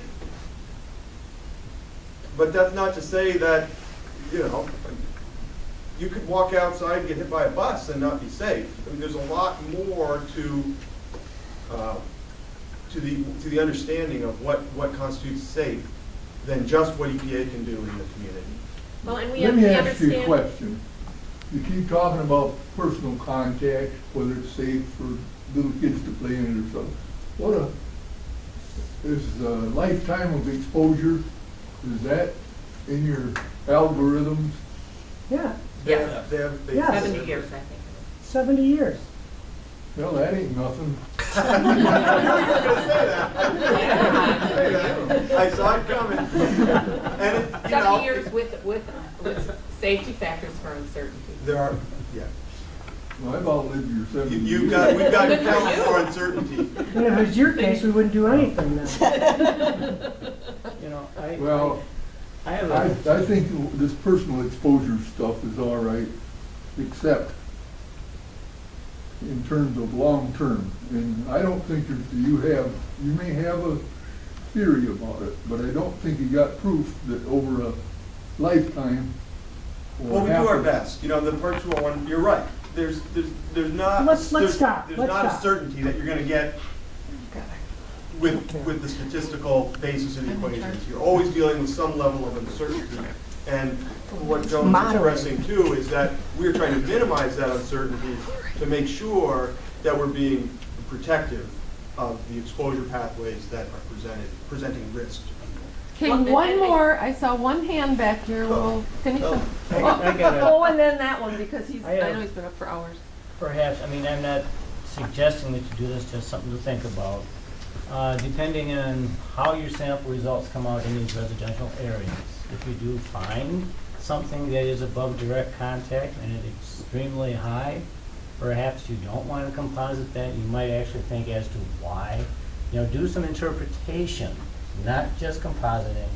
Look at the data from another perspective and then figure out whether your model will work in this area. I mean, if it looks like somebody really has dumped some bad stuff in some area, I mean, you're smart enough to see that in your data and say, Well, look, we I mean, need if to you look look at at the this data, a little Jim, bit differently. If you look at the I'm just data, it looks asking- like all along I'm Bankston just saying in the Street where it's future. come right from the plant, you know? I know, The if you find PDB, that something odd. PDB, that's I where all understand the orange that. If fences you are. find something that doesn't look like what you already have conceptualized, what you think happened, it doesn't fit your model, be prepared for that. So I'm asking just, and I'm not saying you even have to do it, I'm just counseling, think about that and be able to talk to the public about that and say, this is why the model works for you.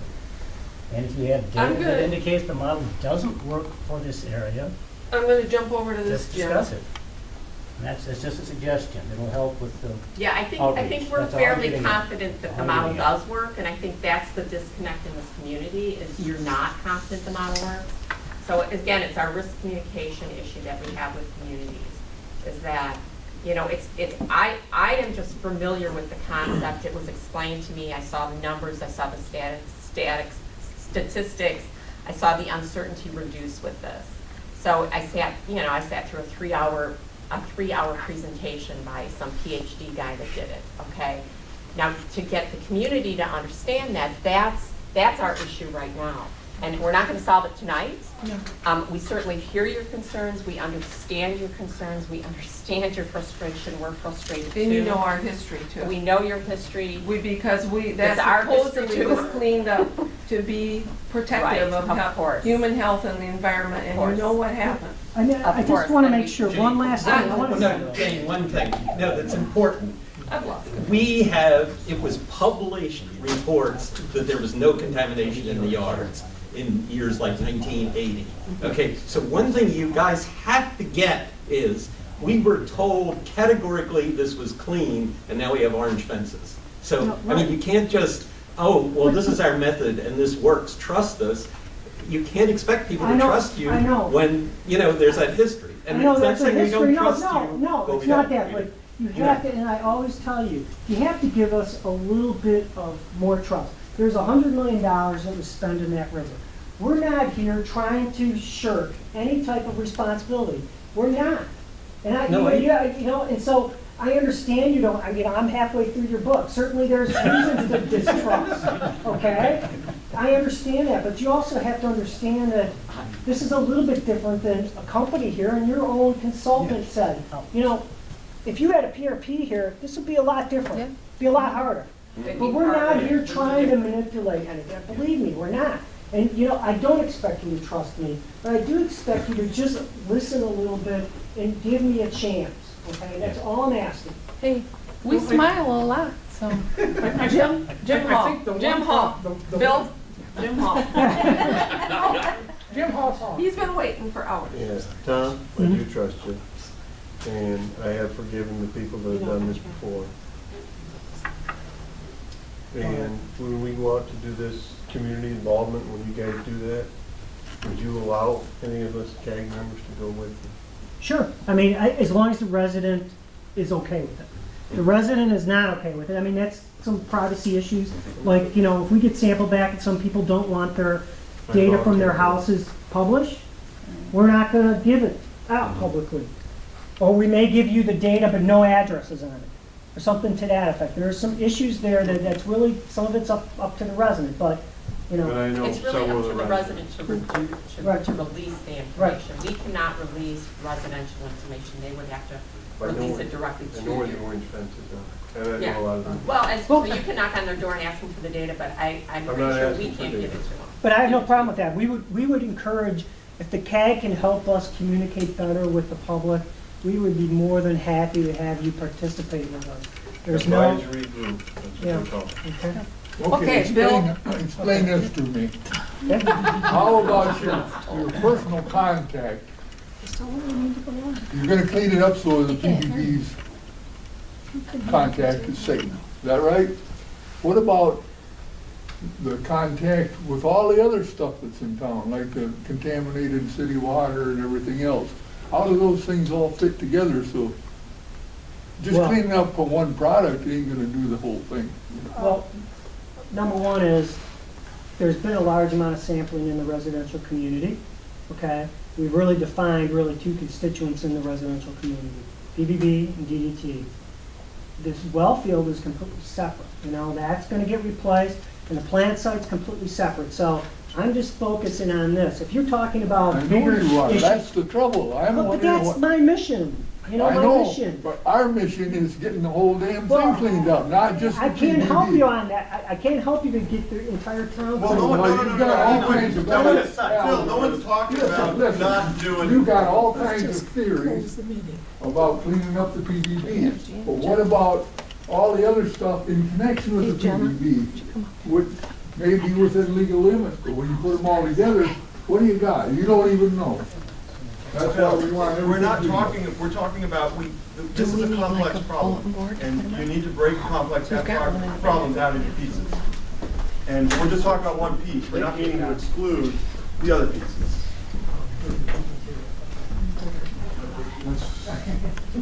Okay, Yeah. Bill Trump, did you have something to say? Well, one thing is that there was a time when the city of St. Louis was spraying with DDT. I mean, the whole city. Basically, they thought it was a big deal. They just went out and sprayed the whole city. I've lived here for 60 years. I've worked at the Michigan Chemical Company.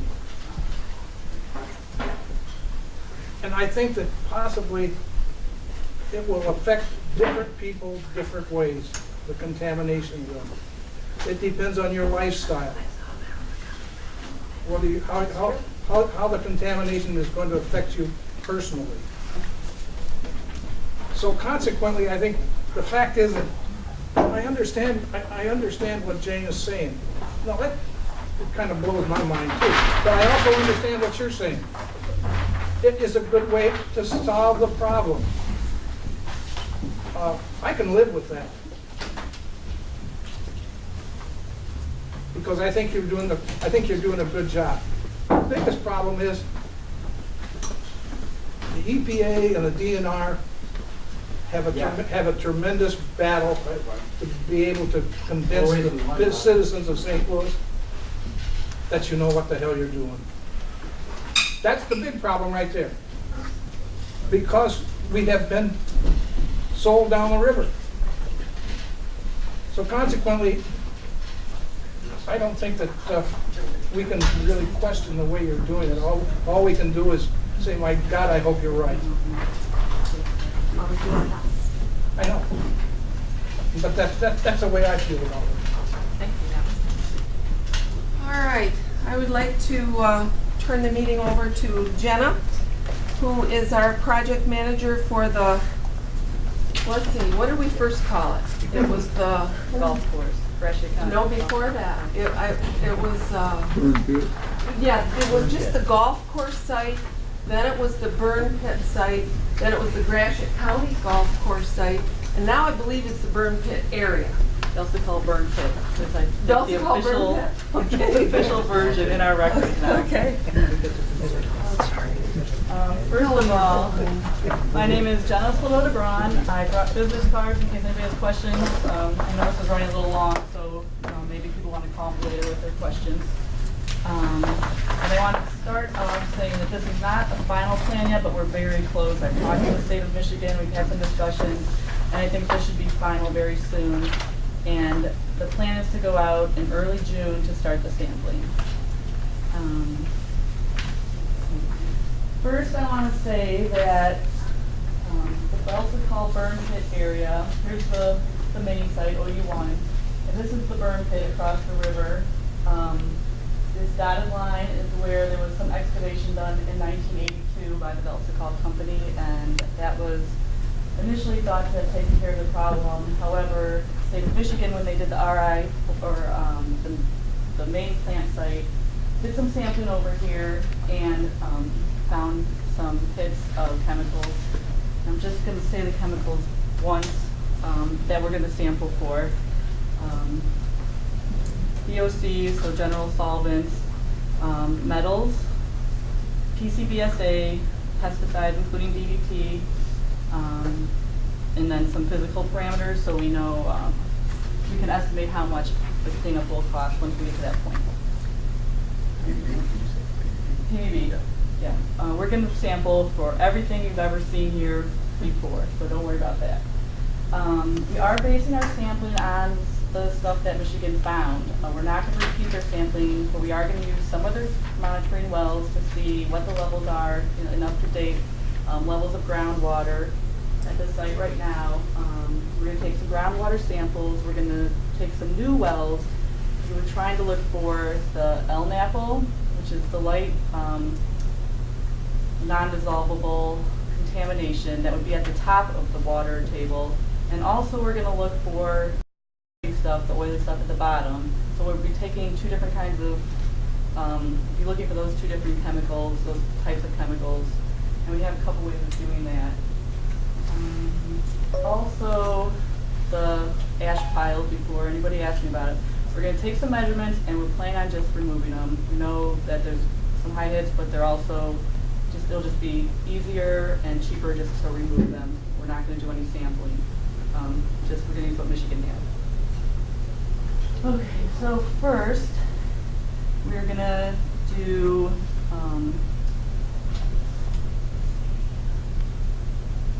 Yeah, they're right here. This is the box for the pit investigation. Okay. That'll be the first phase. And then, They're right here. Yep. 2 and 10 are where the map are. okay, so there's two wells right here that Michigan found some NAPL in the samples. So we are focusing this box. We're going to use a screening tool called membrane interface probe, and called a MIP, and we're just going to take some soil samples and use this MIP to try and see if these samples have the NAPL contamination. Once we have that field data, we can figure out where we're going to do soil samples that we'll send to the lab, and we can get a more complete analysis of those soil samples. So this is a screening area. We don't know exactly where the samples are going to be, but we're going to take 30 samples in this area, soil samples. How big is the area? Oh, good question. It's probably about, what, a couple hundred feet?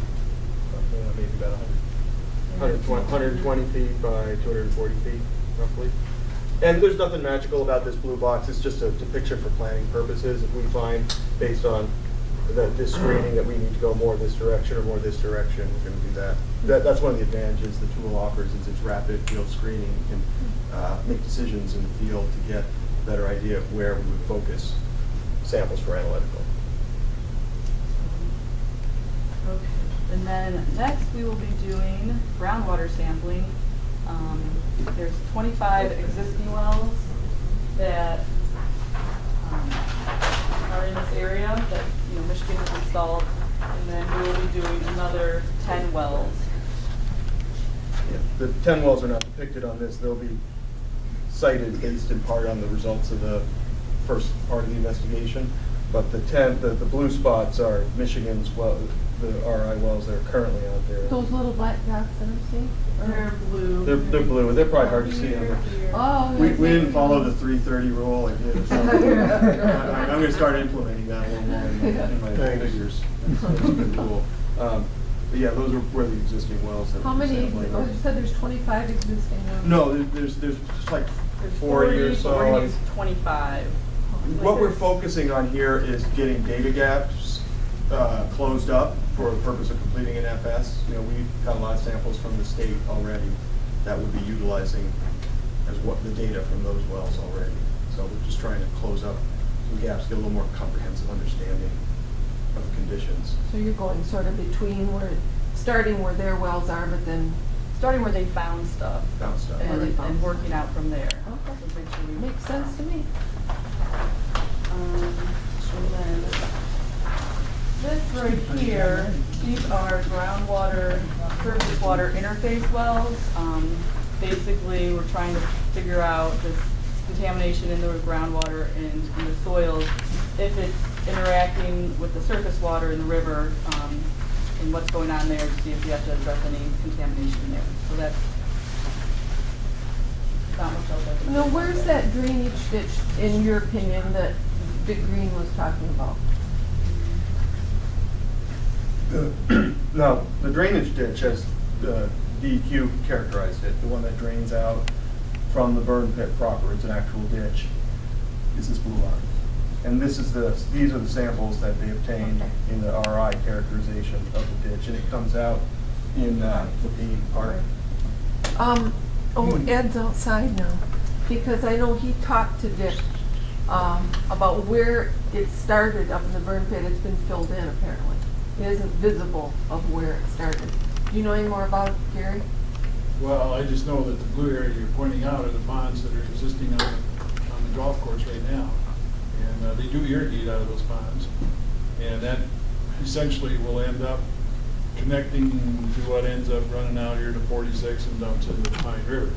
So, as Dick Green, resident in town, offered, has some knowledge apparently back in the day when that was still unclean and they were cleaning it up. Apparently there was a ditch of some sort that isn't there anymore, that you don't see on that map, that was used for the purposes of draining or transporting whatever was on the contaminated area. Okay. And now it's been covered. And So do the you big have any? question has been, was that site you have a understood picture? by you guys or DEQ or whatever? I mean, DEQ took these samples. I don't know anything about the, Yeah, see, we're not sure either. We don't. But Dick Green brought this picture tonight, so I don't know if that's gonna help or not. Would that be this? Yeah, I believe what you're looking at on this is going to be, see this, how that comes out like that? Yeah, because that looks like that. Yeah. So, Yeah, that more or less looks the same, right? Yeah. Well, I spent a fair amount of time on that golf course.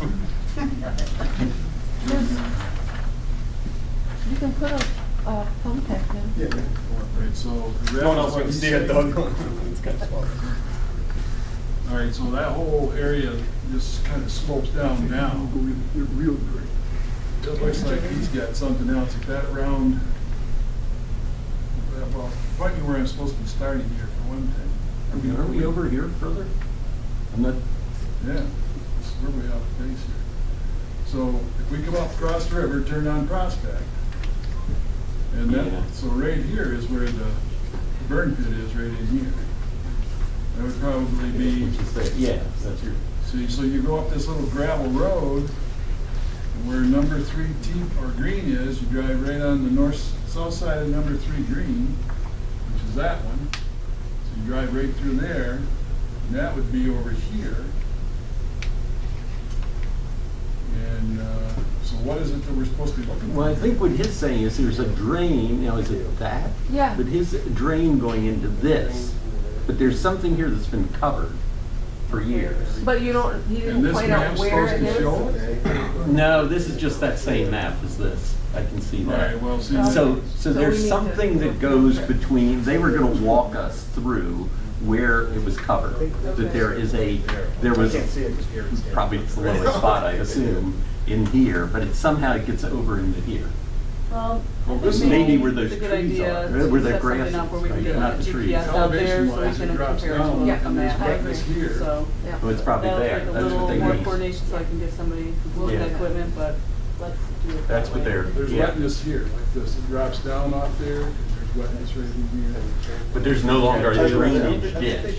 There's no Okay, longer so a what we're drainage gonna do is we're gonna get a field trip set up to go out there with a GPS and find this covered up area, so that'll be it for another meeting. Ed, do you mind if we let your PBB till next month? And so, well, I don't know whether we're gonna be here next month, but that's okay. Well, do you wanna do it really fast? Well, yeah, I mean, I know we're late, so I don't need to take, I mean, basically, what?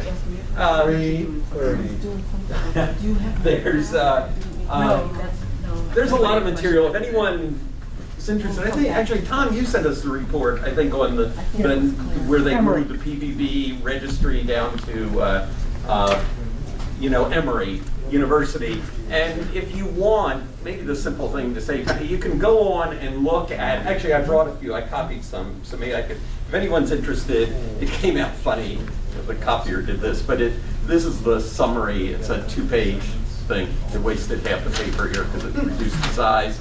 But if anybody wants that, we can pass those around.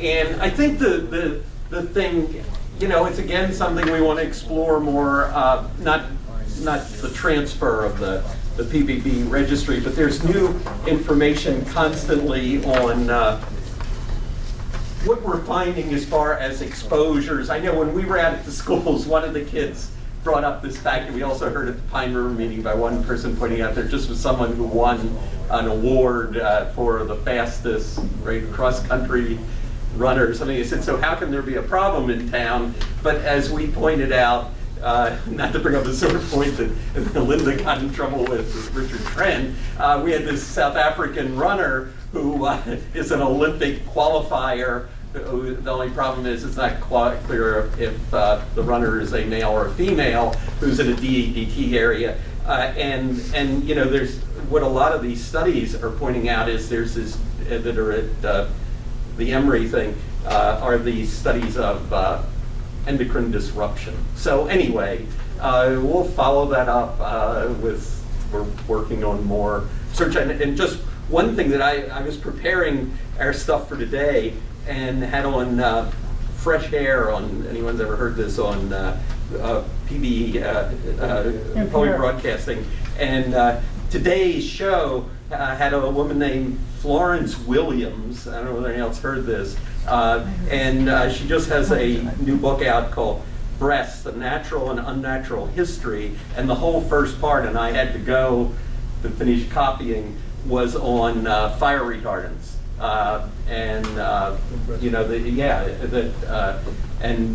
She actually had a biopsy just to do the book, apparently. A lot of sacrifice for that, but she had really high levels of fire retardants, there's just one story after the other that's last week the Tribune ran 4 articles on new fire retardants. So I would go to Chicago Tribune if you're really interested in it. They're really good. Yeah. Front page every day, 4 days. So I mean, we really want to get into, again, one of the real goal in all this is to finally get the funding for the regional health study of possible consequences, and that's something we haven't gotten, so that's. Questions for Let's Ed? talk about that weekend afterward. Questions for Jenna? All right. Yes. Do you want me to speak for 5 minutes? Oh, Yeah. I forgot about him. I forgot all about Oh, I'm not, I don't feel bad, I just want to make sure people, I know it's late. I can promise you, there's no complicated algorithm associated with it. You know, as Tom pointed out, you know, we move through decision-making soon. You know, as Tom and Joan and I and others met with DEQ today and talked about, you know, our strategy for moving forward is to get these designs done as quickly as we can, utilizing as much of the settlement funds that EPA is going to get to move those designs to completion so we can line ourselves up to receive funding from the National Program out of DC. It's important to know we at the regional level don't have any discretion on the sites that are funded or the amount of site gets funded. Those are all made in DC. That's where the prioritization process comes in.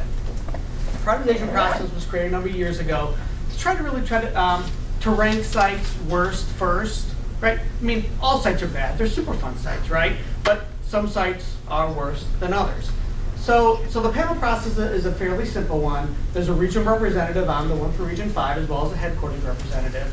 And each member votes, or gives each site a score. Now, I don't get to score my own site, so there are no biases in that. Keeps it more subjective. More objective. Objective, sorry. Thank you. Thank you, Joan. And there's 5 criteria that each site is scored against, and each criteria gets up to 5 points, and no criteria gets less than 1. The first 3 criteria kind of deal with human health risk. You know, what's your contaminants, and how bad are the concentrations? What's the toxicity associated with that contamination? And what's the mobility of it? So you've got a really nasty contamination that's really mobile, and you've got a large population exposed. You know, you could get 4 or 5s on those 3 criteria. The 4th criteria is an ecological impact criteria. So if you've got endangered species or other eco impacts, it's going to get you know, points on that. And then the 5th criteria really just deals with programmatic considerations. Are you using an innovative technology? Is it an EJ area? Is there strong community interest? Is there congressional interest? Will funding get your project to completion quickly or not? So each site, you know, there are 10 members total. They give each criteria a score. At the end of that process, it usually lasts about a day and a half. We meet twice a year. And at the end of that process, basically headquarters has a list of sites with a score associated with each of them. If you topped out at every single criteria, you can get up to 1,000 points. You can't get any less than, I guess 100, because no criteria can get less than 0. But basically, it's just sort of a ranking prioritization based on risk. The purpose of the panel is just to rank worst sites, or again, to score each site, so you've got a worst first list. Then headquarters, as part of the annual sort of funding decision process, which they'll be entering into very soon. Headquarters meaning regional? No, headquarters meaning National. Washington, D.C., national. Yeah. So Mandy Stanislaus, the AA for OSWR, ultimately makes that decision. He'll probably be briefed in the coming weeks. You know, our plan is, once we get through decision making, to present the site to the prioritization panel for scoring. So it'll be competing against all other new starts this year that are proposed for funding. And then, Are we a new start, even though we've been going since 1998? yeah, 82. each Well, project, really? each project that has a decision associated with it. So the Pine River site was a project. This is because it was a ROD is another project. Phase 3 or OU3 of the river will be considered a project because again, there'll be a ROD. So anytime there's a decision document, it's considered a new start from the national program's perspective. And then again, you know, Mandy Stanislaus gets briefed, and you know they generally follow, you know, the ranking process to deal with worst sites first. They can take other issues into consideration. You know, sometimes what they find is, you know, the first few sites are a few million apiece. The third site, let's say they need $50 million, right? And they need it all in 1 year to do something for some reason. Well, they've got to balance that against maybe funding 3 or 4 or 5 other sites that are a little bit further on the list. Now again, recognize they're all bad sites. But they do try to make some of those considerations as part of their decision making. The funding, again, the ranking process occurs usually in the fall and then the spring. And we meet twice a year to kind of give regions an opportunity to present their sites. And then about this time, in the coming weeks, Maddie scientists also get briefed. We'll start making some funding decisions. And usually in the July, August timeframe is when we hear whether your site's going to get funding and approximately how much that is. So we spent a lot of time today with Michigan staff and management was to talk about what are the various aspects of this project, when do we think we would sequence them. As Tom mentioned, our focus initially is on the residential properties. You've got the plant piece, you've got the dean apple, you've got other aspects of the site. So we're going to start spending some time over the next couple of weeks. How do we approach this site holistically, right? Deal with the individual components, and then planning our funds accordingly to give headquarters an idea what they think the funding stream over the long haul is going to be. Because again, and it's really important to understand too, once a new start is considered for funding, it gets the thumbs up and it gets some amount of money, it's then considered an ongoing site. So historically, any site that's got some funding is always going to get some amount of funding. Obviously, there are budget pressures from year to year, depending on how much money a site might get. As Tom mentioned, as you all know, the federal government is struggling with its own budgets. There are many, many ongoing remedial actions that are already occurring across the nation. Very generally, the ongoing national budget for remedial actions is usually the $240 to $260 million range. But again, that's to fund all ongoing response actions nationally. And most ongoings pretty much consume that budget. And if, a few years ago when we got stimulus, the Stimulus Act, a lot of additional funds that had sort of been waiting got funded. That's the great news, right? The challenge, though, was not all those sites could be fully funded. So as soon as you start a site, as long as I said, it's an ongoing, so you create out your mortgage, well, the agency's beginning to deal with the consequences of starting all those additional sites, which just puts a further strain on the national budget. I think in 2012, it was 1.2 billion for EPA. Do we have any idea what it's going to be in? That's for all of EPA, not just Superfund. Yeah, that's just all water, of EPA. air, His budget is basically told you is around $250 million. But you said that was for ongoing. Yeah, that is the total budget, which covers about all the ongoings. How much for startups? Okay. Each year, that's going to vary. And the process that headquarters undergoes is we reevaluate old projects that have sort of been funded and completed. And if there are excess funds on those old contract vehicles, those are deobligated. Hopefully I'm not getting too much in the weeds. And sent back to headquarters. So some of those old monies that are no longer necessary at sites go back into a kitty at headquarters, and headquarters will use those to fund new starts, because the ongoing budget pretty much is tapped out, or the ongoing sites tap out the existing budget. Again, you have exceptions to that, like Stimulus Act. Sometimes there are large national settlements, and those settlements then go into at least partially a kitty to help fund new starts. So the challenge for the administration this year, again, will be to balance ongoings and trying to do that as optimally as possible, as well as try to fund new starts. For the last few years, the administration has been very successful in funding all new starts that were ready to go. Last year was the first time we had a handful of sites that weren't funded and are sort of in a parking lot or waiting list. They tend not to sit very long before they get funding because, again, once you've written a decision, at some point you need to get to it. It'd be inappropriate for me to speculate in any sort of way what the 2013 or 2014 budgets are going to look like. Obviously, what happens in November is what happens in the administration, what happens in the House is going to dictate what happens to our budget in 2014. But our charge, my charge, the team's charge, is to utilize those settlement funds as efficiently as we can, get our designs completed. So if I get a call on September 29th, can you take $10 million? I want to be in a position to say yes. So that's the charge. Our focus is on the residential pieces first. I'm going to bring the entire site for ranking. I hope at the end of the day we get the thumbs up, we get some funding, and then, again, I'm fairly confident we'll get some amount of funding over some period of time to complete the project. What that duration will be, how the money will be from year to year, I have no idea. But our charge is to say yes to funding if I get that call. When will we see the sequencing of the different portions? I think maybe next month, for sure, July, but it could be next month. I can't really, we've got some more work to do, Jane, yet, and, you know, there's a lot on my plate right now, and so we like to, I mean, we'll be here, and certainly Scott will be here, you know, Jason and Rob Stryker, some people you already know. We'll sit and go into detail, and this is kind of our thought process and how our approach is to move this site forward. As I said, I think Tom is absolutely correct. Our ability to get money is key here, and that's what we're trying to do. Yeah, and Tom and I have talked about, I've talked to my counterparts about maybe either talking to people in DC or visiting them to explain the site so they're obviously very interested. We actually briefed the senior manager a couple years ago because he saw Tom's planning in surplus for more than 100 million. He's like, hey, I think I'd like to talk to you about that coming down the road. So, you know, when you're talking a project like this, and I forget, what is the total capital cost estimated? 140, well, the proposed remedy is 140 something. Okay, so that's well over half of just the national budget in a given year, and again, that's one site against all the others. So this site will present some challenges to the agency in terms of moving forward to fund it as optimally as possible.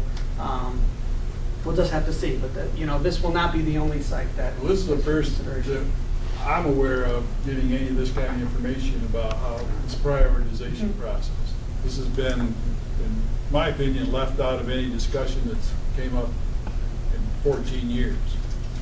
Yeah, well, I mean, having said that, you know, I'm really disappointed that I'm finding that out today. Okay. And maybe I could say a few more rotten things about why it is that I feel rotten about finding it out now instead of 5 or 6 years ago or whatever, so we could understand this process. Sure. But a lot of money was spent in the river. And, you know, it's our understanding that y'all would like to preserve money that's already been spent, the effort's already taken to clean that river up. Are we going to just not, are we going to ignore that in this prioritization process and allow it to be recontaminated by the plant site? Well, the prioritization process is not designed around what you just mentioned. Well, I don't know. You just give me 5 really quick criteria, and I haven't had a chance to really study these to understand them. Okay? You know, and I can give Tom a link. You can review the information. Actually, I sent you that link. I sent you guys If you'd that like. information about the right? Yes, I did. So send it again, and then I'll cross-reference it. Okay. So the focus of the prioritization panel is to look at the decision that's about to be made, rank that relative to all the other sites nationally, and then consider it for funding. All right, so no consideration will be given to preserve the money that was already spent in the river, clean it up? That is not a criteria. Wow. Well, most sites might not have that connection. So if you had a criteria that was associated with that, but that site didn't have a connection to another component, then it couldn't get a score, and then it would rank lower. This is part of the reason we've objected all along to these unnatural, bureaucratic separations. This is all one site. Sorry, it is. The burn pit, the river, the plant site, it's all one site. And downstream, EPA calls them operating units.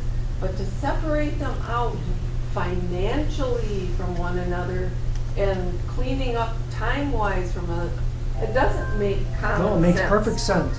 Doesn't It's, you know, make it common gets, it sense. deals with the risk reduction. It's specifically defined in the National Contingency Plan why you do this. So we can address these sites first and portions of the site If that first. were the case, you would have addressed the plant site before you cleaned up the river. Correct. Case All right. closed.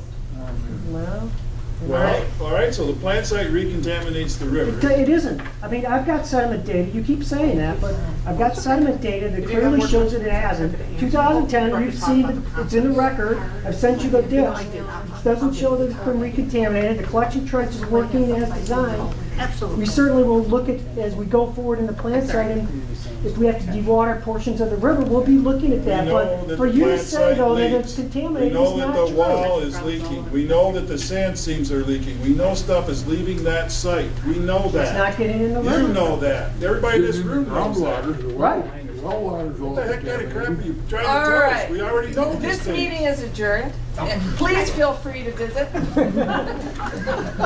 No choking allowed.